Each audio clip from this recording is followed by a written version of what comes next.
Om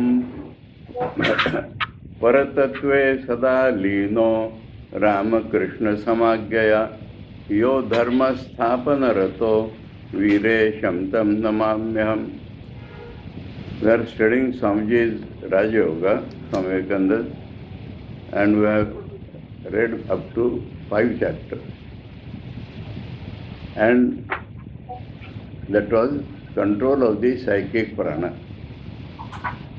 Swamiji has given 3.5 talks, you may say, on pranayama only,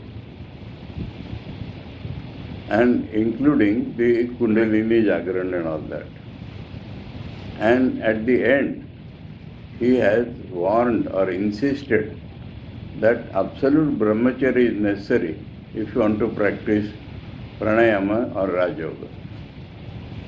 And he has warned that if that is not there, you may become mad.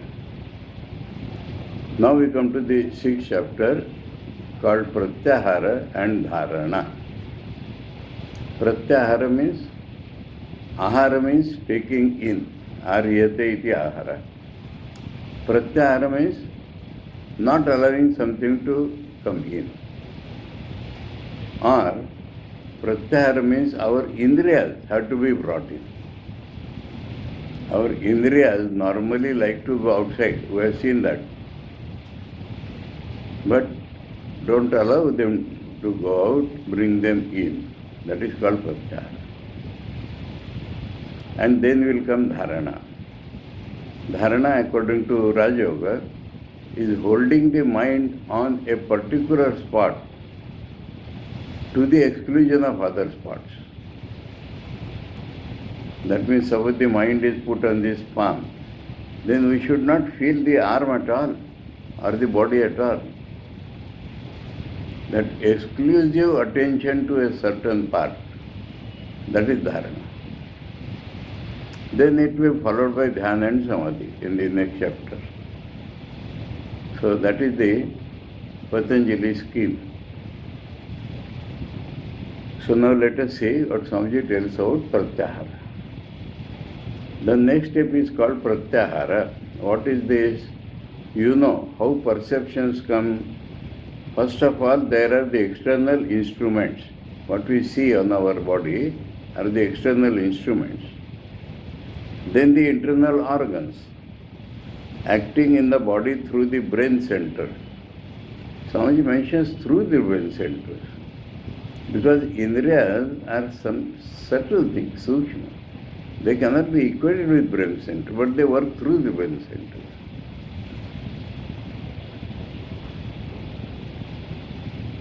And there is the mind. Mind again is not brain. When these come together and attach themselves to some external object, then we perceive it. At the same time, it is a very difficult thing to concentrate the mind and attach it to one organ only. The mind is a slave. Slave of its habits, old influences. It is not under its own control, that is slave. Now Swamiji is showing how it is slave. We hear, be good and be good and be good, taught all over the world.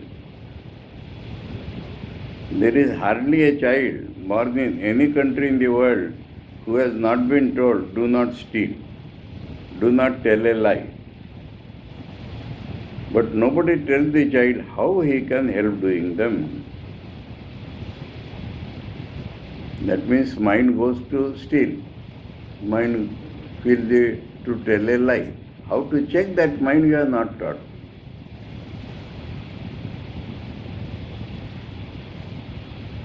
You know something, you have dealt with small boys? No.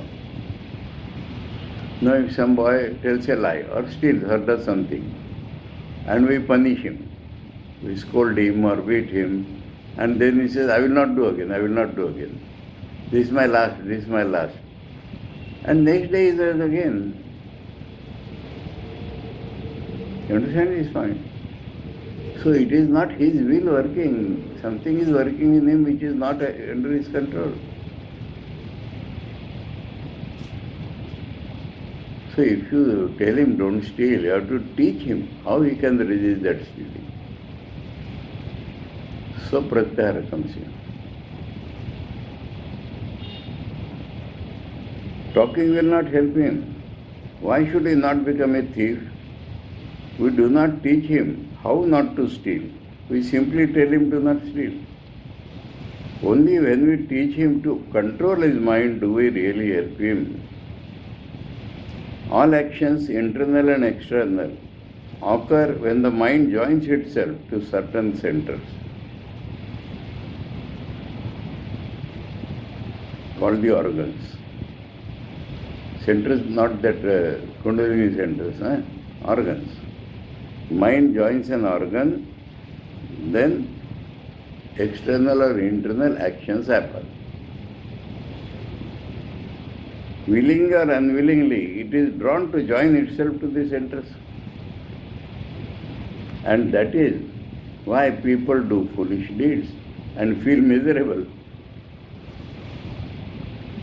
One boy comes to Mahapuruji or some disciple of Thakur and says, I abuse my mother very much and then I weep. So he has not been taught how to control it.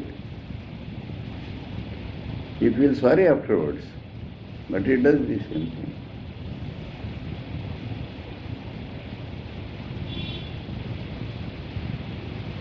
Which if the mind were under control, they would not do.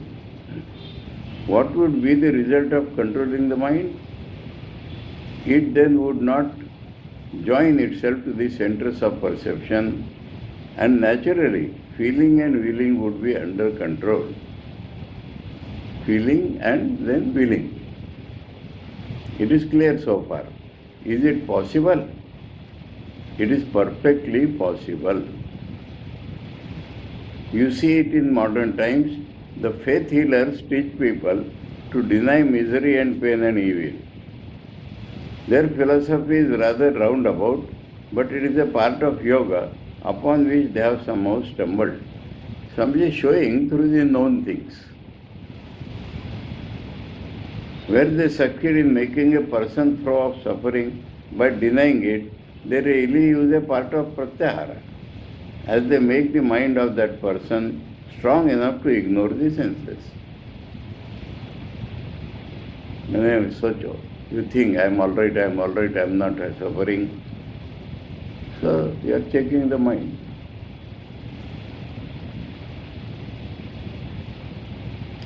The hypnotist, in a similar manner, by their suggestion, excite in that the patient a sort of morbid pratyahara for the time being.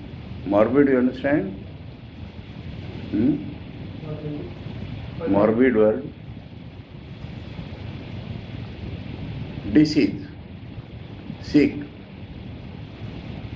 That means morbid pratyahara. Pratyahara should be done by the person himself.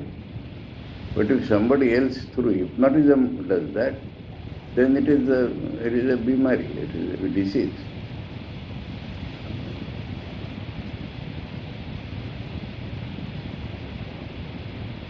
Only rivets one link more to the already existing heavy chain of bondage of past thought, past superstition.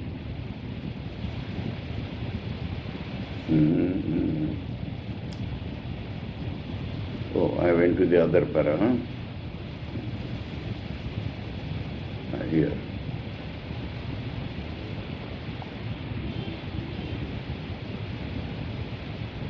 The so-called hypnotic suggestion can only act upon a weak mind.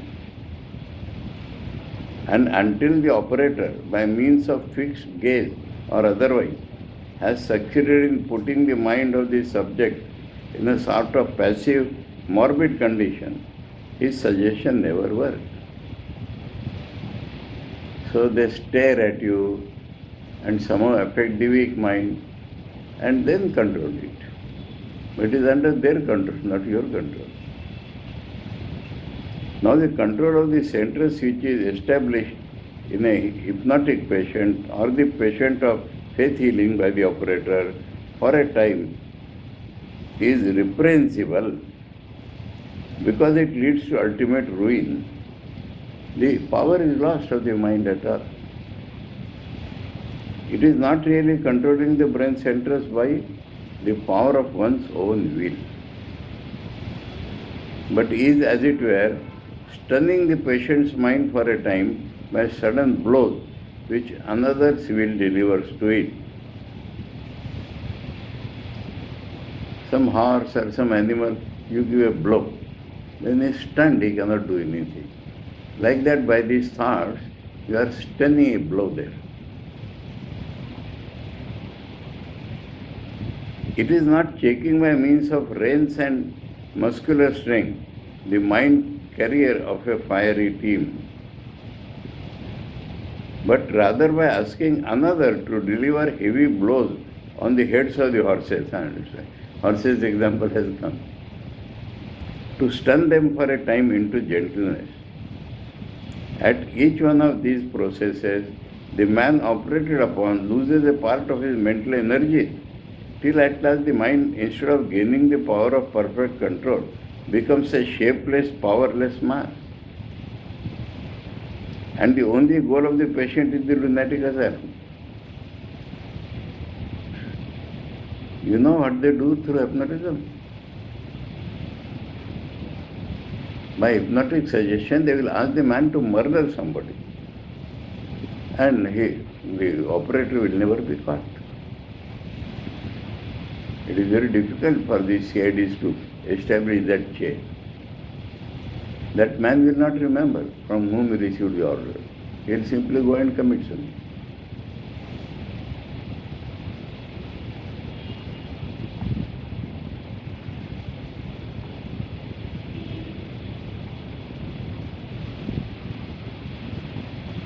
Every attempt at control which is not voluntary, not with the controller's own mind, is not only disastrous, but it defeats the end. That means you wanted to control the mind, you are going out of control.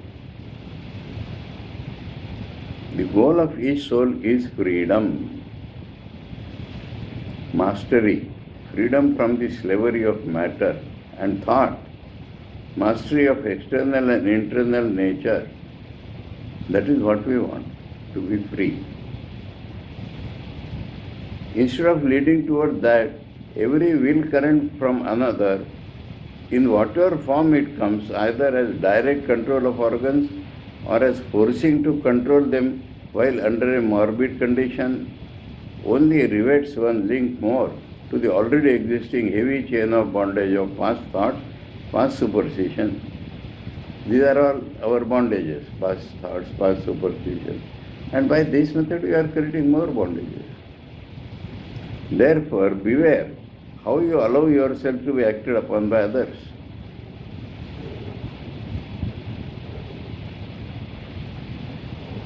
Beware how you unknowingly bring another to ruin. Both sides is telling.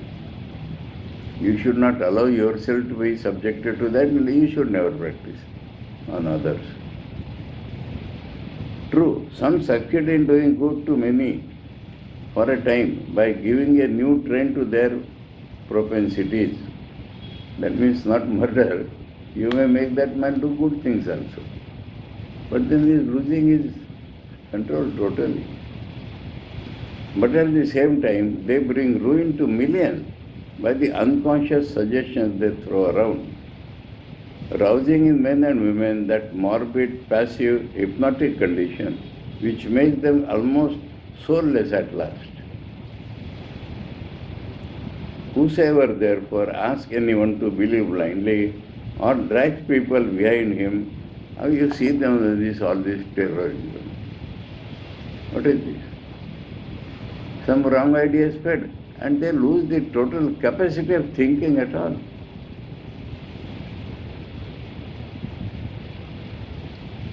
I was reading in the internet that that one Kasab, that on a particular day they made Pakistanis, 10 people killed, so many in Mumbai, and all died in that shooting. One was captured. So the police was asking, why you are doing? He said, I have been told, brainwashed, that is virtue, and 6 apsaras you will get in heaven. And believing in that, I am doing this. It was impossible to tell him that this is not correct. Brainwashing it is called.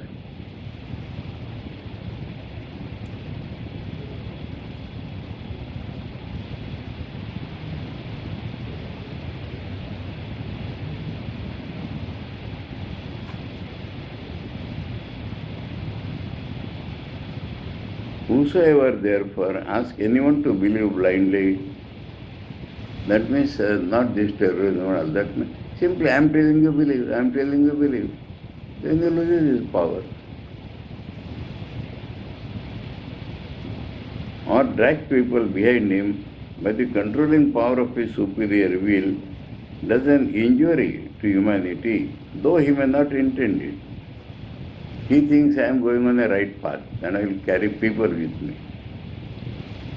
But they are doing an injury. They are losing their strength. Now most of the political leaders do these things. They have a particular sort of attractive power. So what they say becomes truth.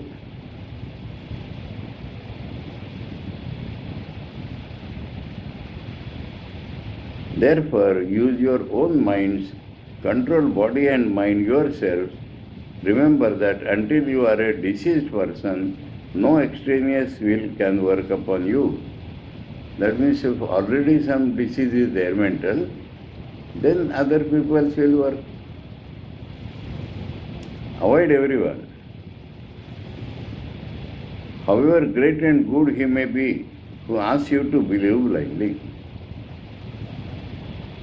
All over the world, there have been dancing and jumping and howling sects who spread like infection when they begin to sing and dance and preach. They also are a sort of hypnotist. No, some bhaktas are dancing and singing. Other people don't have bhakti, but they see that dancing and singing, they also sing.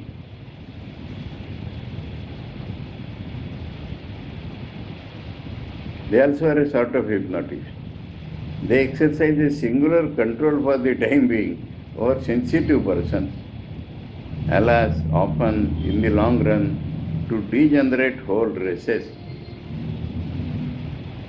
Hey, it is healthier for the individual or the race to remain wicked than be made apparently good by such morbid extraneous. Swamiji has used the word morbid several times here. Extraneous control. One's heart sinks to think of the amount of injury done to humanity by such irresponsible yet well-meaning religious fanatics. They think they are spreading the name of God. They little know that the minds which attain to sudden spiritual upheaval under their suggestions, they little know that the minds which attain to sudden spiritual upheaval under their suggestions with music and prayers are simply making themselves passive, morbid and powerless, and opening themselves to any other suggestion, be it ever so evil. When they become weak, then anybody can do anything. This whole your Islamic terrorism or what we say terrorism depends upon brainwashing only. They can't think rationally even thought.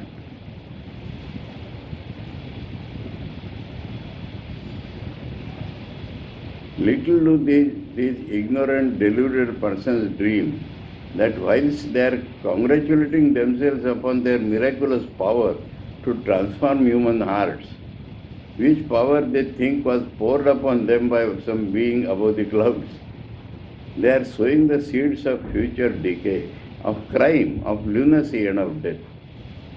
You are seeing that. Therefore, beware of everything that takes away your freedom. Know that it is dangerous and avoid it by all the means in your power. So Swami has discussed this. Somebody else should not force you to do this. You have to do your own mind. He who has succeeded in attaching or detaching his mind to or from the centers at will has succeeded in pratyahara, which means gathering towards. Checking the outgoing powers of the mind, freeing it from the thraldom of the sense. Thraldom is slavery of the senses.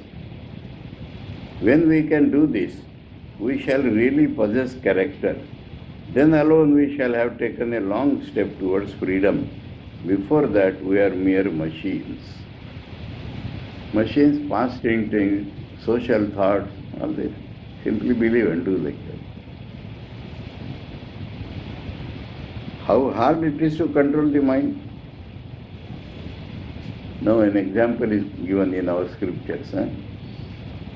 Where has it been compared to the maddened monkey? There was a monkey, restless by his own nature, as all monkeys are. As if that were not enough, someone made him drink freely of wine, so that he became still more restless. Then a scorpion stung him. When a man is stung by a scorpion, he jumps about for a whole day. So the poor monkey found his condition worse than ever. To complete his misery, a demon entered into him. Bhuta. What language can describe the uncontrollable restlessness of that monkey? This is one Sanskrit stanza. Some just translate. You'll have to find somewhere. I remember the Marathi equivalent.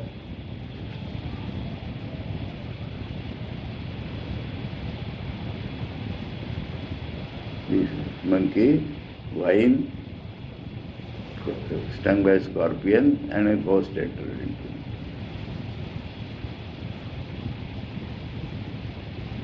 The human mind is like that monkey.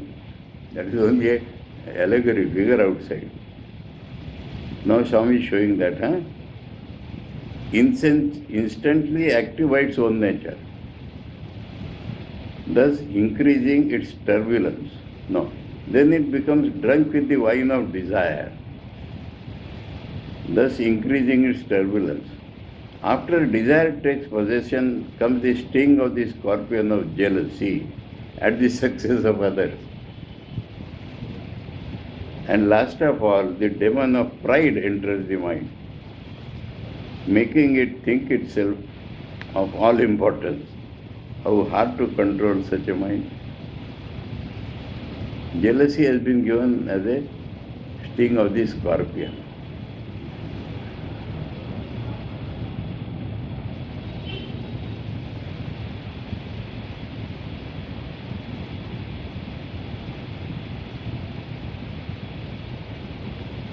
Have you ever been any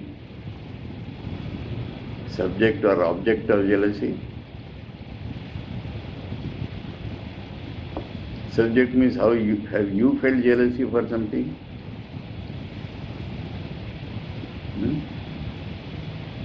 Or have you seen people feeling jealousy about you? No. Good luck. I have faced many such situations. Many.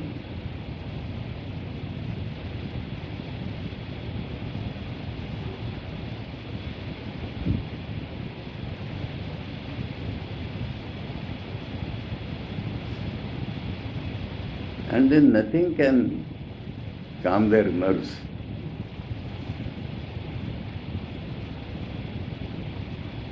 The first lesson then is to sit for some time. Now he is teaching, Pratyahara. The first lesson then is to sit for some time and let the mind run on. The mind is bubbling up all the time. It is like that monkey jumping about. Let the monkey jump as much as he can. You simply wait and watch. Knowledge is power, says the proverb, and that is true. Until you know what the mind is doing, you cannot control it. Give it the rein. Rein means you are holding. Rein means that lagam. No, you are holding. You give it. Many hideous thoughts may come into it. You will be astonished that it was possible for you to think such thoughts. But you will find that each day the mind's vagaries are becoming less and less violent. So, as we practice watching our thoughts, not to be carried over by the thoughts, you have to watch the thoughts. Then they become gradually less. But you will find that each day the mind's vagaries are becoming less and less violent, that each day it is becoming calmer. In the first few months, all these Rajoga practices require tremendous patience, perseverance. You will find that 8 steps are not like that you climb one step one day. You will find that the mind will have a great many thoughts. Later you will find that they have somewhat decreased, and in a few more months they will be fewer and fewer, until at last the mind will be under perfect control. But we must patiently practice every day. As soon as the steam is turned on, the engine must run. As soon as things are before us, we must pursue. So a man, to prove that he is not a machine, must demonstrate that he is under the control of nothing. This controlling of the mind and not allowing it to join itself to the centers is pratyahara. About Chaitanya Mahaprabhu, you have heard that incident. He went to take sannyas from some Puri song.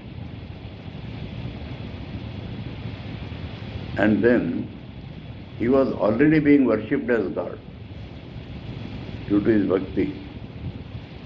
Then the Guru was afraid that what people will tell me. So he said, I will taste you, then I will do something. You put out your tongue. And he powdered sugar, he poured on it. And and he held it like that.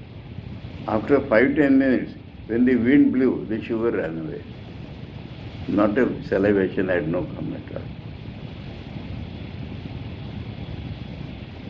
Compare with general people. I see before me every day.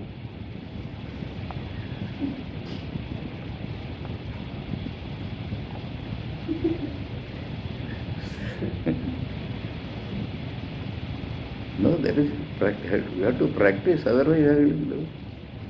If you succumb to it, it goes on increasing.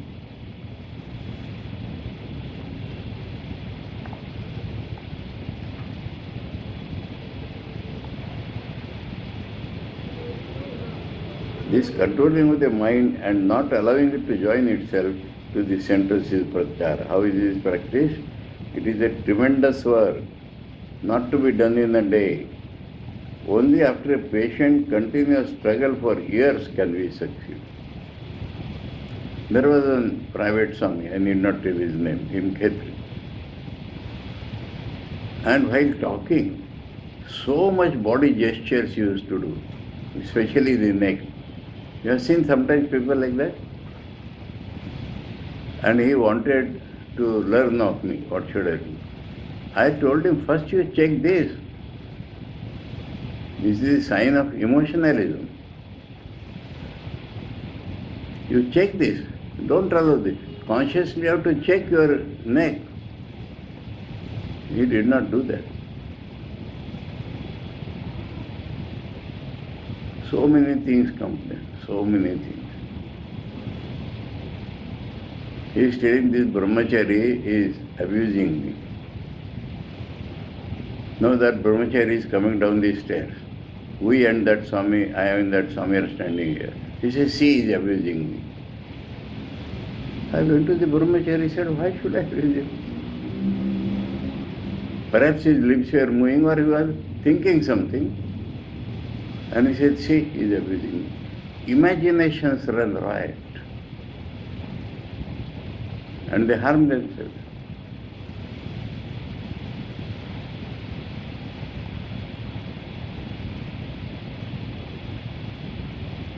He came over on the second day to meet me.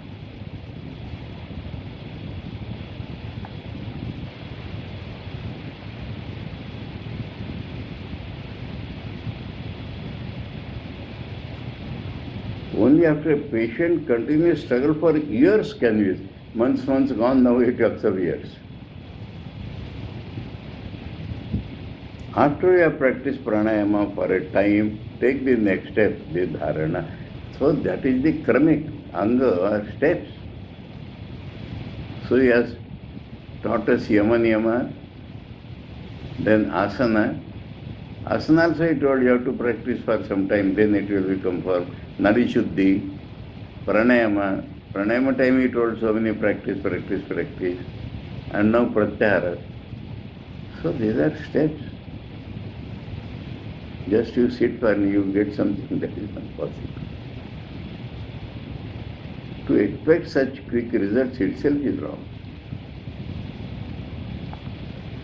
After you have practiced pranayama for a time, take the next step, the dharana, holding the mind to certain points. What is meant by holding the mind to certain points? Forcing the mind to feel certain parts of the body to the exclusion of others. Actually, these two steps you understand different. Patanjali says, Desha bandhas chittasya dharana. Now the desh can be anywhere, wall or bed or table or in the body. But when practices start, you talk about the body. You hear these two sentences. Holding the mind to certain points. What is meant by holding the mind to certain points? Forcing the mind to feel certain parts of the body to the exclusion of others. So in practice he has come upon the body. For instance, try to feel only the hand to the exclusion of other parts of the body.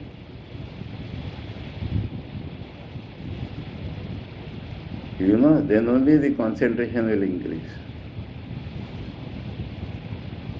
Dronacharya took a test after teaching archery, and he kept one bird, only a clay bird, on the branch of a tree, long distance. And he is asking each person, what do you see? I see the tree. Okay. You are gone, fail. I see the branch of the tree, fail. I see the bird on the tree, that is fail. When he asked Arjuna, what do you see? I see only the eye of that bird. You shoot, and he shot it. He shot and he killed. So, that is to the exclusion of everything.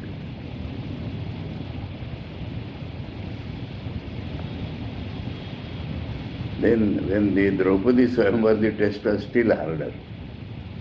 You have to look to the reflection in water and shoot it. A wheel is moving, and within that the arrow should go. And above, one fish is tied, and it should hit the eye of the fish. So we'll feel almost impossible. And so many people tried, but Arjuna won it. So that is the practice of concentration. Yatra Yogeshwara Krishna, Yatra Partho Dhanurdhara, Tatra Shri Vijayo Bhutir Dhruva Nitir Matir Mama.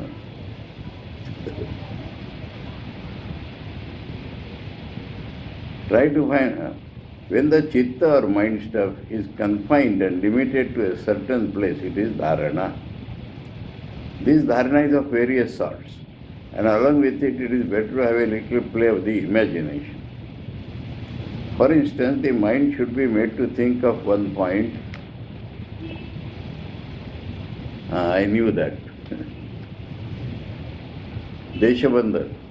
Well, pratik is a part of the body, and now it comes to heart.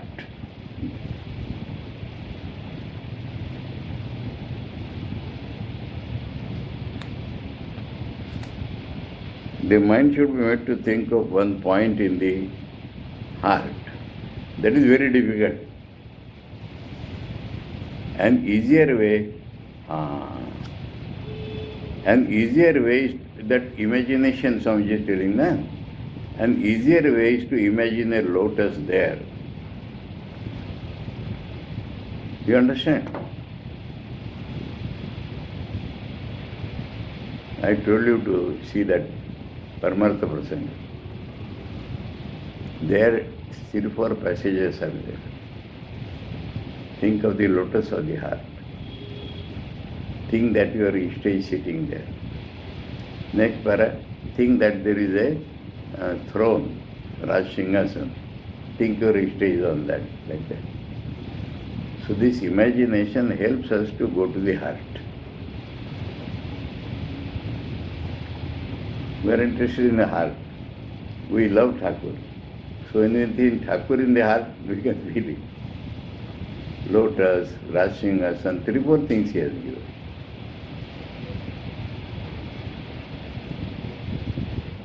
That lotus is full of light, effulgent light.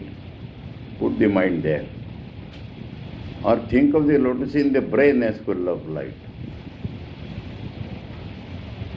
You know that? That is alternative method of dhyana. Sahasrara.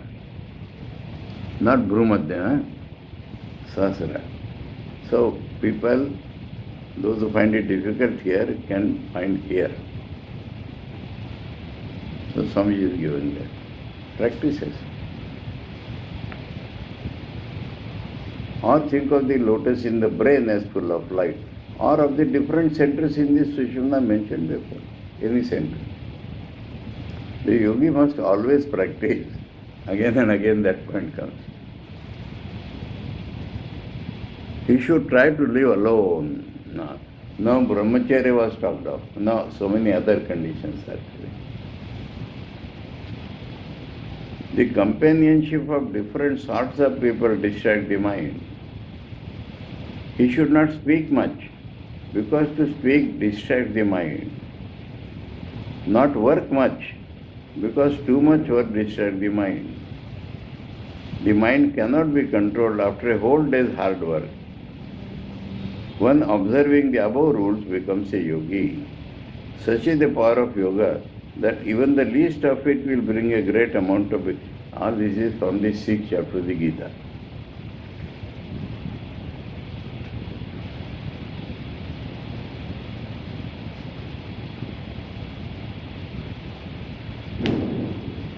It will not hurt anyone, but will benefit everyone. And we are not practicing this hypnotism on others, you are practicing yourself. First of all, it will tone down nervous excitement, bring calmness, enable us to see things more clearly. The temperament will be better and the health will be better. Sound health will be one of the first signs, and a beautiful voice. Defects in the voice will be changed.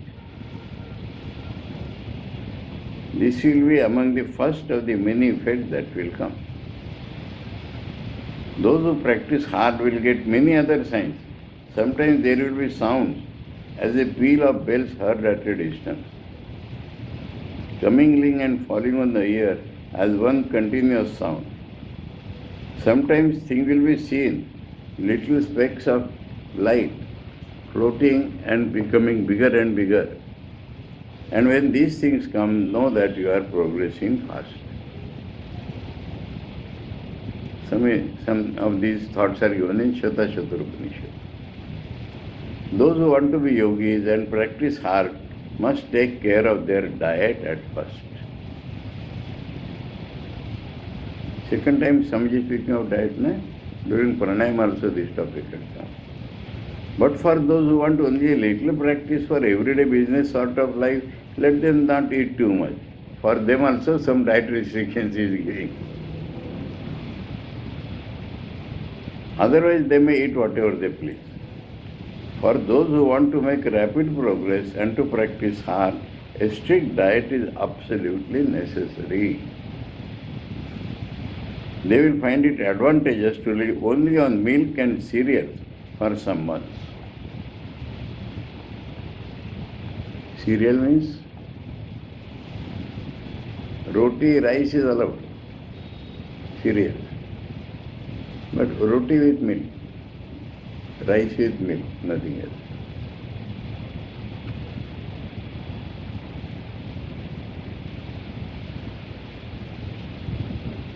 As the organization becomes finer and finer, it will be found in the beginning that the least irregularity throws one out of balance.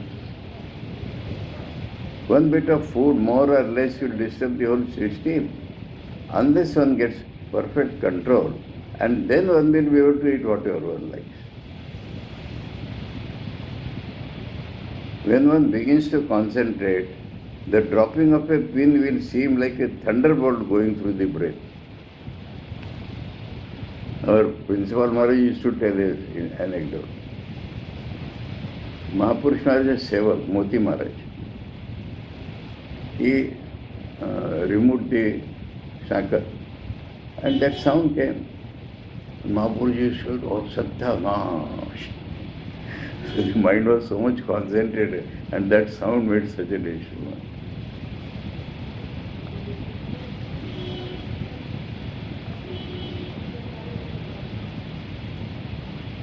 When one begins to concentrate, the dropping of a pin will seem like a thunderbolt going through the brain. As the organs get finer, the perceptions get finer. These are the stages through which we have to pass. And all those who persevere, will succeed. Persevere means? These two words are there, patience and perseverance. In patience, you are simply waiting for something to happen. But perseverance, you are practicing every day.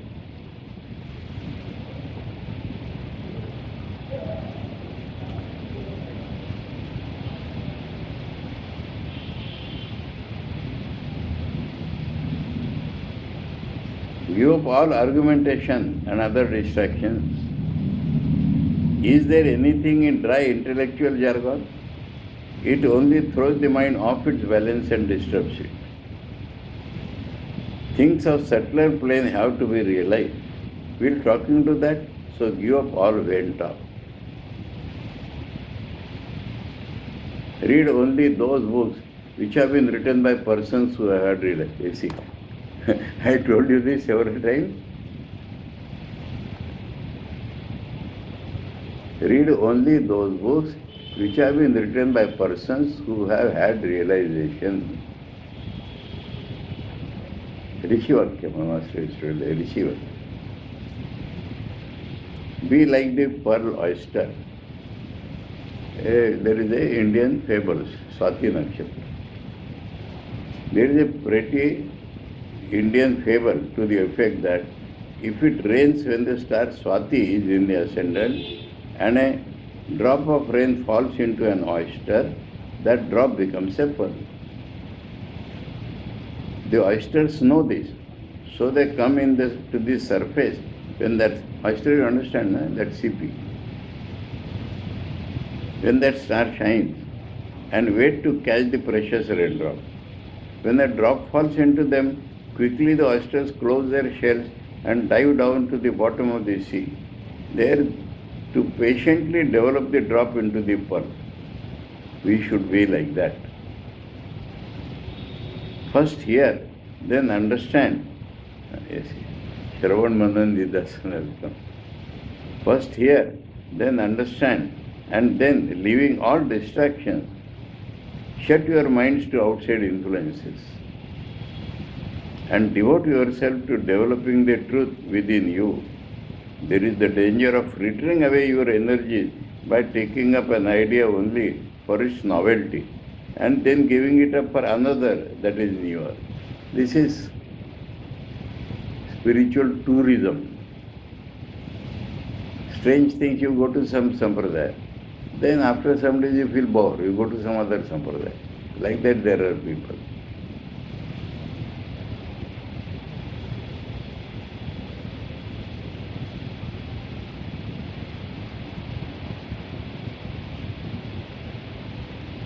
There is a danger of frittering away your energies by taking up an idea only for its novelty and then giving it up for another that is newer. Take one thing up and do it, and see the end of it, and hence, before you have seen the end, do not give it up. Now, Thakur did sadhana of several sampradayas, but after completing it, he did the next.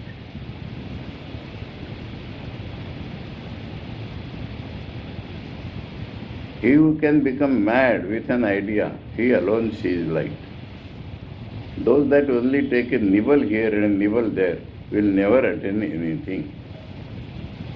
They may titillate their nerves for a moment, but there it will end.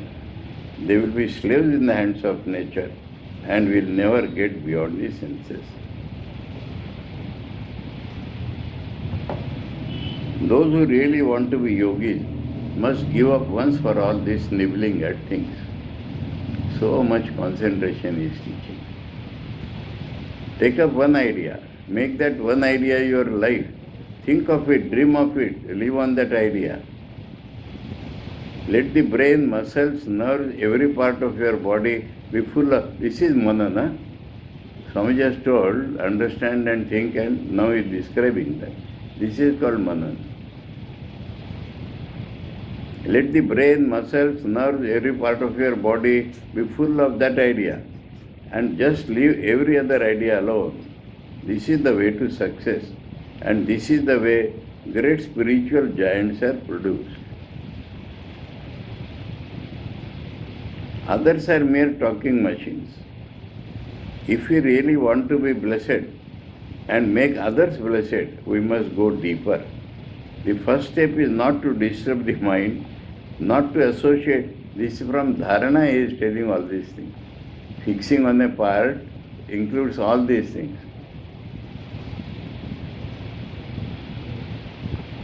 The first step is not to disturb the mind, not to associate with persons whose ideas are disturbing. All of you know that certain persons, certain places, certain foods repel you. Avoid them. And those who want to go to the highest must avoid all company, good or bad. First he said, don't be in a crowd. Now he says, avoid all company, good or bad. Practice hard. Whether you live or die does not matter. You have to plunge in and work without thinking of the result. If you are brave enough, in 6 months you will be a perfect yogi. Brave enough then. Then pratyahara and all that, in some months you will cross. But those who take up just a bit of it and a little of everything else make no progress. It is of no use simply to take a course of lesson.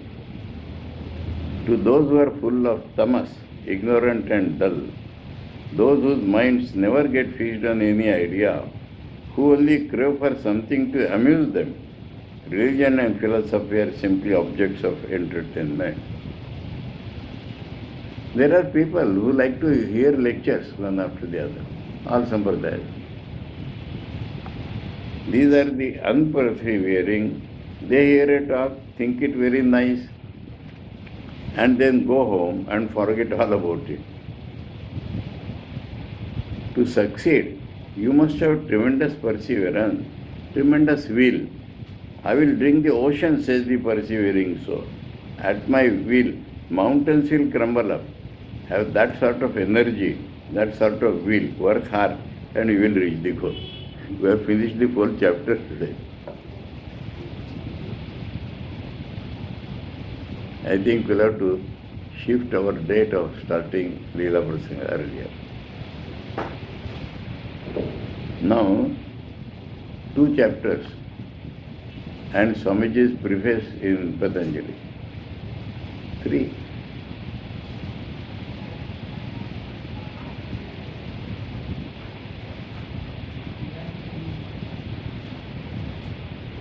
So today is a Thursday, na? Date? Yes. 25th. Next week and one more week at the most. Calculate, open it, let me declare now it's there. Some andaz should be given now.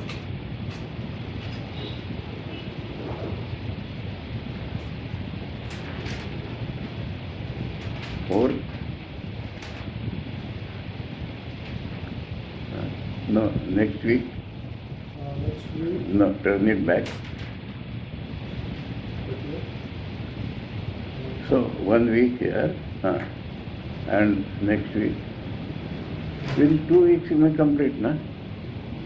4 classes. Second week will end. 4 classes. So we may finish by second. By the, so 2 weeks. This. No, 2 weeks are enough now. Right. So this is 1 week. Next week. No. This 1 week is there, na? We are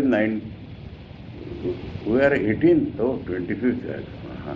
Oh, that 1 week, and this one. Then it's all right.